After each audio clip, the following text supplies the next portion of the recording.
حضور علیہ الصلاۃ والسلام کے وصال کے فوراً بعد منافقین نے بہت باریک چال چلی، مسلمانوں کی صفوں میں گھس گئے۔ بظاہر لبادے ان کے مسلمانوں والے تھے، تو انہوں نے مسلمانوں سے کہنا شروع کر دیا، لو جی کہانی ختم ہو گئی، ساری رونقیں حضور کے دم سے تھیں، نمازیں تھیں، روزے تھے، لوگ اپنے اموال کی زکوٰۃ دیا کرتے تھے، حج کا اجتماع تھا، یہ سب کچھ ختم ہو جائے گا۔ اب کون مال خرچ کرے گا؟ کس نے جان راہ خدا میں قربان کرنی ہے؟ کوئی سحر کے وقت اٹھ کے کیوں مسجد میں آئے گا؟ بظاہر لگتا تھا کہ یہ بڑی ہمدردی اور دلجوئی سے حقیقت حال کو بیان کر رہے ہیں، لیکن اس کے اندر چھپا ہوا ظاہر تھا۔ جو نئے قبائل اسلام لائے تھے، یہ خبر جب ادھر پہنچی تو انہوں نے ارتداد کا رستہ اختیار کر لیا۔ بہت سارے قبیلے، آپ پڑھیں تاریخ، مرتد ہو گئے۔ کسی نے زکوٰۃ دینے سے انکار کر دیا، مسیلمہ کذاب نے اپنی جھوٹی نبوت کا دعویٰ کھڑا کر دیا۔ حضرت صدیق اکبر کا دل زخمی ہے، کلیجہ زخمی ہے، لیکن اب اس صورتحال کا جب آپ نے مشاہدہ کیا تو آپ آگے بڑھے اور ایک اونچے ٹیلے پہ کھڑے ہوئے لوگوں کو اشارہ کیا۔ لوگوں نے جناب ابو بکر رضی اللہ تعالیٰ عنہ کو دیکھا تو ادھر لپک کے آ گئے۔ تو حضرت ابو بکر صدیق رضی اللہ تعالیٰ عنہ نے مختصر خطاب کرتے ہوئے آپ نے کہا، لوگوں مجھے ایک بات بتاؤ، تم اللہ کی عبادت کرتے تھے کہ رسول اللہ کی عبادت کرتے تھے؟ لوگوں نے کہا کہ ہم اللہ کی عبادت کرتے تھے۔ تو کہا کہ اگر تو تم رسول اللہ کی عبادت کرتے تھے تو حضور وصال کر گئے، اور اگر تم اللہ کی عبادت کرتے تھے تو وہ آج بھی حی ہے، لا یموت ہے، اسے موت ہے ہی نہیں۔ پھر کہا، جس دین کے لیے میرے اور آپ کے آقا و مولا نے اپنی ساری زندگی لگا دی، کیا حضور کے وصال کر جانے کے بعد تم اس دین کو چھوڑ دو گے؟ تو لوگوں نے کہا، کیوں چھوڑیں گے؟ تو کہا، پھر اٹھو اور دین کا جھنڈا لے کے پوری دنیا پہ چھا جاؤ۔ تو آپ نے لوگوں کو سنبھالا۔ تو حضرت عبداللہ ابن مسعود رضی اللہ تعالیٰ عنہ فرماتے ہیں کہ اگر حضرت ابو بکر رضی اللہ تعالیٰ عنہ کے ذریعے سے اللہ ہمارے اوپر احسان نہ کرتا تو ہم ہلاک ہو جاتے۔ اس امت کو بکھرنے سے بچایا ہے، شیرازہ متحد رکھا ہے، تو وہ ذات سیدنا صدیق اکبر رضی اللہ تعالیٰ عنہ۔ اور حضور یہ سارے اشارے دے کر گئے تھے۔ ایک خاتون آئی، کوئی کام تھا اس کو، اس نے کہا، تو حضور نے فرمایا پھر آنا۔ تو اس نے کہا کہ اگر میں پھر آؤں تو آپ نہ ہوں، اس کی مراد یہ تھی کہ آپ وصال کر گئے ہوں۔ تو آقا کریم علیہ السلام نے فرمایا، اگر میں نہ ہوا ابو بکر تو ہوں گے، میں نہ ہوا تو ابو بکر کے پاس آ جانا۔ اللہ اکبر۔ حضور نے حضرت ابو بکر رضی اللہ تعالیٰ عنہ کو اپنی زندگی میں مصلی پہ کھڑا کیا۔ ترمذی کے لفظ ہیں، حضور نے ارشاد فرمایا، لا ینبغی لقوم فیہم ابو بکر ان یؤمہم غیرہ، کسی قوم کے لیے مناسب ہی نہیں ہے کہ ابو بکر ان کے اندر رہتا ہو اور امامت کوئی اور کروائے۔ مروا ابا بکر فلیصلی بالناس، ابو بکر کو حکم دو کہ وہ لوگوں کو نماز پڑھائے۔ اور پھر مصلی پہ جا کے حضرت ابو بکر کھڑے ہوئے۔ 17 نمازیں حضور علیہ الصلوۃ والسلام کی حیات طیبہ کے اندر حضرت ابو بکر نے پڑھائی ہیں۔ اللہ اکبر۔ فرمایا، ما نفعنی مال احد قط ما نفعنی مال ابی بکر، مجھے کسی کے مال نے اتنا نفع نہیں دیا جتنا ابو بکر کے مال نے دیا۔ اللہ کے علاوہ اگر میں کسی کو خلیل بناتا تو ابو بکر کو بناتا، لیکن اللہ میرا خلیل ہے، جنہیں سیدہ کہول اہل الجنہ کہا گیا، جنت کے بوڑھوں کے سردار بنائے گئے۔ حضور نبی رحمت صلی اللہ علیہ وآلہ وسلم کی نیابت اور حضور علیہ الصلوۃ والسلام کی خلافت کا تاج ان کے سر پہ رکھا گیا، جن کی صحابیت کو میرے رب نے قرآن میں بیان فرمایا، اذ یقول لصاحبہ لا تحزن ان اللہ معنا۔ جب غار ثور میں حضور علیہ الصلوۃ والسلام سیدنا ابو بکر رضی اللہ تعالیٰ عنہ کی گود میں سر رکھ کے لیٹے ہوئے تھے، سانپ ایڑی پہ ڈنگ کے ڈنگ لگا رہا ہے اور آپ اپنی ٹانگ کو جنبش نہیں ہونے دیتے۔ آنکھوں کا حلقہ توڑ کے آنسو حضور کے رخسار پہ گرتے ہیں، اور آقا کریم بیدار ہوتے ہیں، اور بیدار ہو کے پوچھتے ہیں مالک یا ابا بکر، ابو بکر کیا ہوا؟ ادب کے اس کرینے کو جناب سیدنا صدیق اکبر نہیں بھولتے، کہتے ہیں فدا کا امی و ابی یا رسول اللہ، لو دیکھ تو حضور میری ماں بھی آپ کے قدموں پہ قربان جائے، میرا باپ بھی آپ کی راہوں پہ نچھاور، میرا قبیلہ میرا خاندان آپ کے قدموں پہ قربان، مجھے سانپ نے ڈس لیا ہے۔ تو محبت کا یہ اسلوب اور الفت کا یہ طریق آپ کو یہاں ملے گا کہ انداز الفت نہیں چھوڑتے۔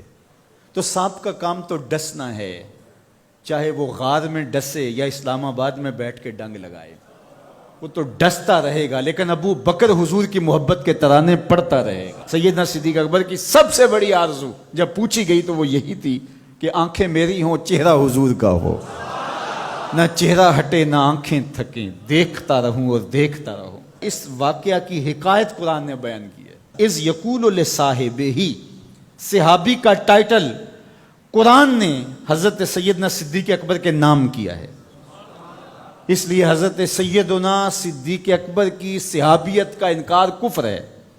جو حضرت صدیق اکبر کو کافر کہتا ہے وہ خود کافر ہے، اس لیے کہ ان کا ایمان، ان کا اسلام اور ان کی صحابیت قرآن کی قطعی نص سے ثابت ہے، اور ان لفظوں کے ساتھ ثابت ہے۔ اذ یقول لصاحبہ لا تحزن، کہا گھبرانے کی ضرورت نہیں، ان اللہ معنا، اللہ ہمارے ساتھ ہے، اللہ ہمارے ساتھ ہے۔ اور پھر کہا وَالثَّانِي اثْنَيْنِ اذْ هُمَا فِي الْغَارِ، دو میں سے دوسرا، اللہ اکبر، اللہ نے دو میں سے دوسرا کہا ہے۔ یہ شان ہے سیدنا صدیق اکبر کی، جو ثانی اثنین ہیں غار میں، اللہ اکبر۔ یار کہتے ہیں حضور کا سایہ نہیں تھا، لیکن جناب ابو بکر سائے کی طرح حضور کے ساتھ رہے، قبر کے بھی ساتھی، بدر کے بھی ساتھی، سفر کے بھی ساتھی، حضر کے بھی ساتھی۔ تو حضرت صدیق اکبر رضی اللہ تعالیٰ عنہ کی صحابیت قطعی نص سے ثابت ہے، اور سیدنا صدیق اکبر رضی اللہ تعالیٰ عنہ حضور علیہ الصلوۃ والسلام کے خسر ہیں، حضور کی بیٹی سیدہ عائشہ ام المومنین۔ حضرت سیدنا صدیق اکبر رضی اللہ تعالیٰ عنہ کا دایاں ہاتھ حضور نے اپنے ہاتھ میں پکڑا ہے، اور بایاں حضرت عمر کا ہاتھ پکڑا ہے، اور حضور ایسے مسجد نبی سے باہر نکل رہے ہیں، اور کوئی شخص داخل ہوا تو فرمایا قیامت کے دن ہم ایسے ہی اٹھائے جائیں گے، دائیں ہاتھ میں ابو بکر کا ہاتھ ہوگا، بائیں ہاتھ میں عمر کا ہاتھ ہوگا۔ اللہ اکبر، یہ ہیں حضرت ابو بکر رضی اللہ تعالیٰ۔ جو بدبخت سیدنا صدیق اکبر رضی اللہ تعالیٰ عنہ کے ایمان پہ شک بھی کرے وہ مومن نہیں رہتا۔ یہ وقت بھی آنا تھا ہمارے اوپر کہ پاکستان کے دارالحکومت میں کھڑے ہو کر کے سیدنا صدیق اکبر رضی اللہ تعالیٰ عنہ کے بارے میں ایسے نازیبہ کلمات کہے جانے تھے، استغفر اللہ، العیاذ باللہ۔ حضور علیہ الصلوۃ والسلام نے ارشاد فرمایا اذا رأیتم الذین یسبون صحابی فقولوا لعنۃ اللہ علی شرکم۔ عبداللہ ابن عمر سے روایت ہے، حضور نے فرمایا اگر تم کچھ لوگوں کو دیکھو کہ میرے اصحاب کو گالی دیتے ہیں اور تم کہو تمہاری شر پہ اللہ کی لعنت ہو، یہ حضور نے حکم دیا ہے کہ یہ اس کے جواب میں کہو۔ اور ایک حدیث کے لفظ ہیں، حضور علیہ السلام نے ارشاد فرمایا من سب اصحابی فعلیہ لعنت اللہ والملائکۃ والناس اجمعین، جو میرے اصحاب کو گالی دے اس پر اللہ کی بھی لعنت، فرشتوں کی بھی لعنت، اور تمام مخلوقات کی بھی لعنت۔ تو یہ ملعون جو حضرت سیدنا صدیق اکبر اور دیگر اصحاب کو بھونکتے ہیں اور ان کے بارے میں نازیبہ کلمات کہتے ہیں، ان کی شر سے اس ملک کو پاک کرنا چاہیے۔ چنگاری جب بھڑکائی جاتی ہے تو پھر پورے شہر جل جاتے ہیں۔ 7-8 سال قبل کی کہانی ہمیں یاد ہے کہ کیا دردناک لمحات ہوتے تھے، روزانہ لاشیں اٹھانی پڑتی تھی، وہ ایسے ہی ناعاقبت اندیش لوگوں کی وجہ سے ہوا۔ اگر اداروں نے اس میں تساہل برتا، سستی سے کام لیا، یا کسی شخص کی خوشنودی کے لیے انہوں نے پسو پیش کیا تو یا معاملے کو گول مول کرنا چاہا تو حالات کنٹرول میں نہیں رہیں گے۔ یہ بھڑکائی ہوئی آگ ملک کو خاکستر بنا سکتی ہے۔ اللہ میرے وطن کی حفاظت فرمائے۔ یہ ملک قربانیوں سے حاصل کیا گیا ہے، اور اس کے امن کو بحال کرنے کے لیے ہمارے اداروں نے بہت محنت کی ہے، بہت لوگوں نے قربانیاں دی ہیں۔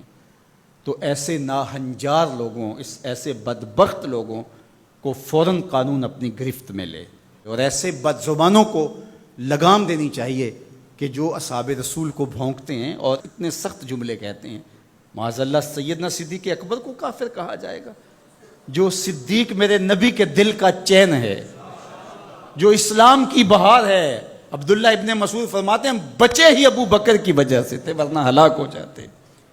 جس ابو بکر رضی اللہ تعالیٰ عنہ کو حضور نے مصلی پہ کھڑا کیا، جس ابو بکر رضی اللہ تعالیٰ عنہ پہ اتنا اعتماد تھا کہ ہجرت والی رات ان کا انتخاب کیا۔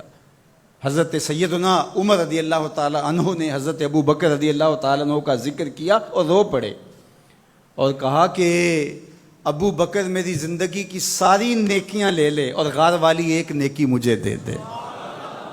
اور پھر کہا کرتے تھے کہ کاش کہ میں ابو بکر کے سینے کا بال ہوتا۔ ابن جوزی نے لکھا ہے کہ ہمارے بزرگ اور اسلاف جو تھے وہ ابو بکر و عمر رضی اللہ تعالی عنہما کی محبت اپنی اولاد کو یوں سکھایا کرتے تھے جیسے قرآن کی آیتیں سکھائی جاتی۔ ان کی محبت اولادوں کے سینوں میں راسخ کیا کرتے تھے۔ معمولی سی میل بھی سیدنا صدیق اکبر کے بارے میں برباد کر دیتی ہے۔ اللہ کے نبی کا ہر صحابی با کمال ہے، لیکن ابو بکر ہے۔ جے شک ہووی تے چل مدینے، جے شک ہووی تے چل مدینے، آ ویخ لے جوڑ مزاراں دا، بن یار نبی دیاں یاراں دا۔ تو ان سے ہماری محبت کا رشتہ استوار ہے۔ تو جس شخص نے بھی یہ جملہ کہا ہم اس کی مذمت کرتے ہیں۔ مذمت تو لفظ بہت چھوٹا ہے، اس کو قرار واقع سزا دیجئے۔ وہ بدترین انسان ہے روئے زمین پہ، اور اس سے کوئی روح رعایت نہ رکھی جائے تاکہ آئندہ ایسے راستے بند ہو۔ اداروں کو اس پر فی الفور نوٹس لینا چاہیے قبل اس سے کہ حالات ہاتھ سے باہر نکل جائیں اور بے قابو ہو جائیں۔ اللہ ہم سب کو اپنی رحمتوں کے حصار میں رکھے۔